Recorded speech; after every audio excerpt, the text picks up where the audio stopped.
บายดีวันนี้ผมกับทีมงานเอาเนาะลุงกี้น้อยเดี๋ยวว่ากำลังติดตั้งเครื่องเสียงอยู่ที่ห้านลำเนาสิงโตงานเสาเครื่องครบรอบห้านวันเกิดห้านลำเนาสิงโตครบรอบปีละครบรอบ10 ปีว่าสั่งครบรอบ10 ปี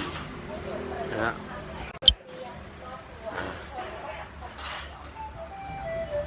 การเล่ซาววันนี้เนาะการได้ซาว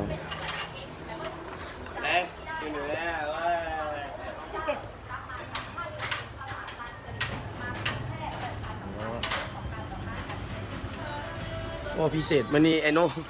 โอ้เป็นทีมงานนุ่มกี้น้อยโดยจำเป็นวันนี้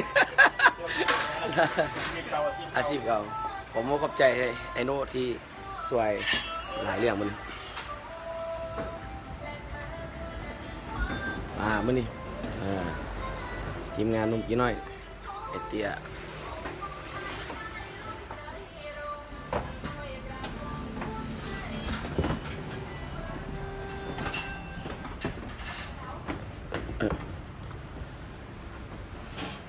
อันนี้ห้านบรรยากาศอยู่ห้าน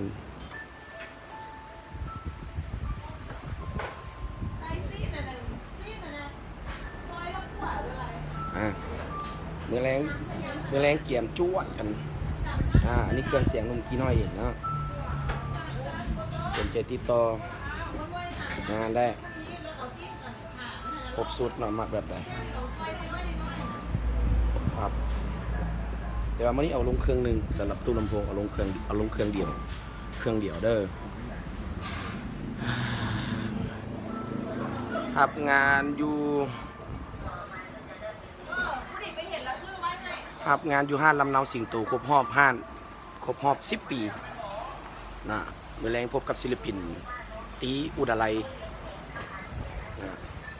ขอบใจทางห้านเพื่อนใช้บริการนะรับประกันความแซ่บเตี้ยจานให้แรง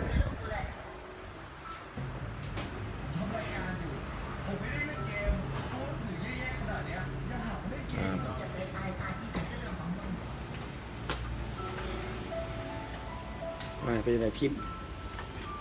ก็ไปมาขึ้นหน้าบูแท้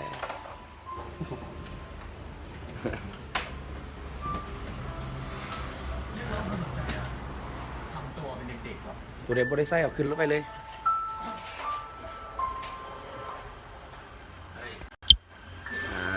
ลงมาเลยป่ะ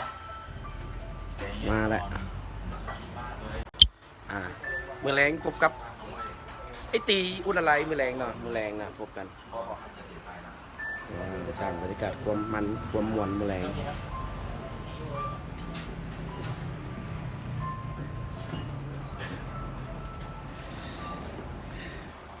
งานกำลังติดตั้ง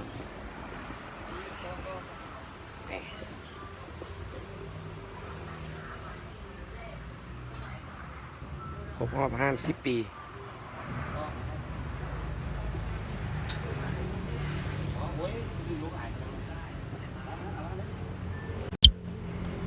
ก็อย่าลืมมามวนมันน้ำกันเด้อมาแรงเด้ออยู่ที่ห้านน้ำเนาพบกับเพื่อนบอกวานมาได้ยุบแบบ90มาแรงนี่บอกลงมาได้หมด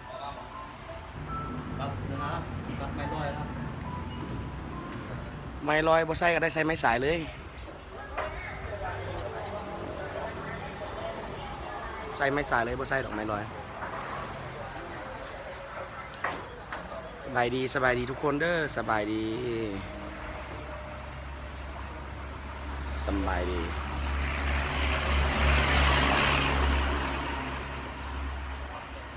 อยู่ที่ห้านลำเนาสิงโตแมลงทีมงานกำลังติดตั้งเครื่องเสียงในซาวนุ่มกี้น้อยนะเครื่องเสียงนุ่มกี้น้อย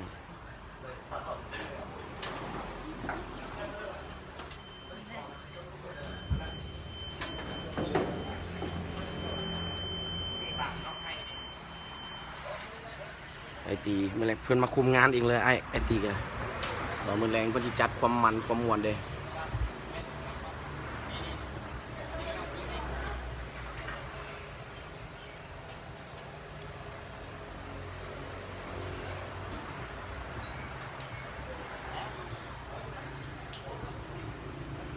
สบายดีสบายดีเด้อสบายดีทุกคนที่เบิ่งอยู่ในขณะนี้เนาะมีงานมีการเอื้อนไส้เอื้อนหากันเด้อทีมงานนมกีน้อยฮับไส้ถึงที่ถึงบอลถึงที่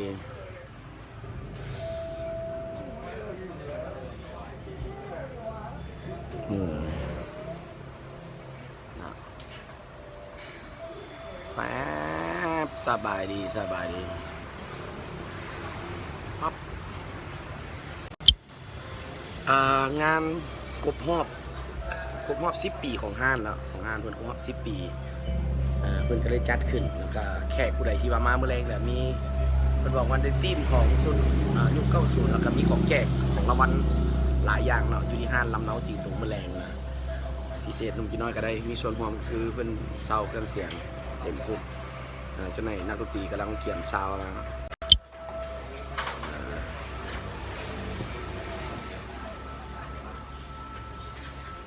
เครื่องนุ่มจีน้อยเนาะเครื่องเสียงเอื้อนไซเอื้อนหากันเด้อสนใจอยากจะได้เครื่องนะ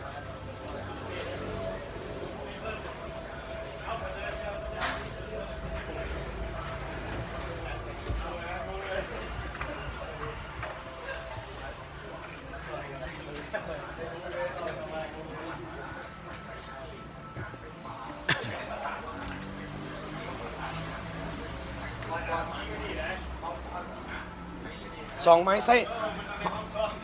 เขาใส่ไม้สายเอาไอ้เตี้ยใส่แต่ไม้สาย2 ไม้ใ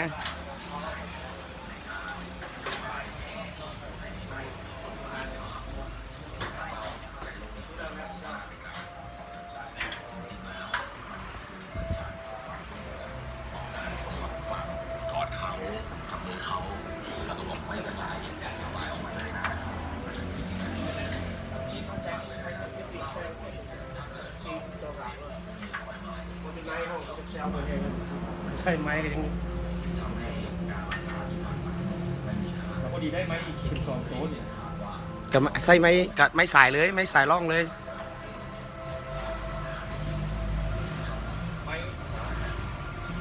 ไม่ใส่ ไอ้ที่ร่องไม้สายดีวะหรือว่าชิร่องไม้ลอยเอา ไม่ร้อยได้กะทิแล้วเอาไม่ประสานไม่ใส่ไปได้ เลยไม้ร้อย1ต่อไม้สายประสานอันนึง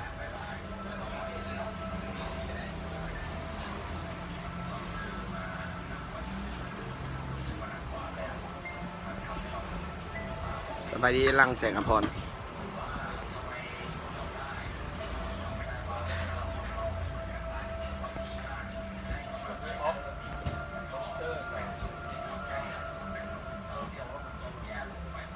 ตู้เขาอันนี้ว่าแอบเขาพอบอกเลยจะ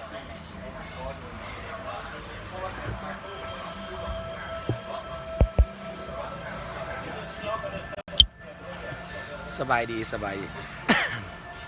ถามข้าวสหายโน่เด้อครับอาจารย์เตี้ยซาวพันวาและเสด็จเอาไอ้เตี้ยไอ้ลังถามข้าวลังแสงอภรณ์ ร้านหลายที่ตรงนี้ เตี้ย30เป็นวะ ไม่ได้หลายเพราะเอาซาวพอแล้วแต่ล่างเงิน18บนเรือซาวเปิดลงแล้วเงินจันโน่เลยได้จันโน่เพื่อนทอดอยู่นะ มันถามหาอยู่ โน้ย ไอ้ลังถามว่าสบายดีเด้อสบายดีสหายโน่ได้คนว่าลังสีไอ้ลังแสงอภรณ์ เก่าเป็นเก่าเป็นเก่าครับมาซีมเก่าเป็นคอนบอยเป็นเก่า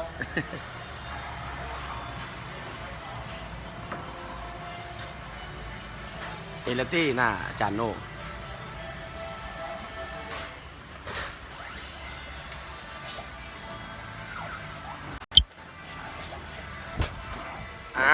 อย่าลืมกันแล้วกันพ่อกันมือแรงนะเดี๋ยวต่อเอาไว้ตอน2ตอนนี้เอาสำนีก่อนหน่อยตอน6 เช้าแล้วที่ไล่สดให้เบิ่งอีกเนาะขอบใจ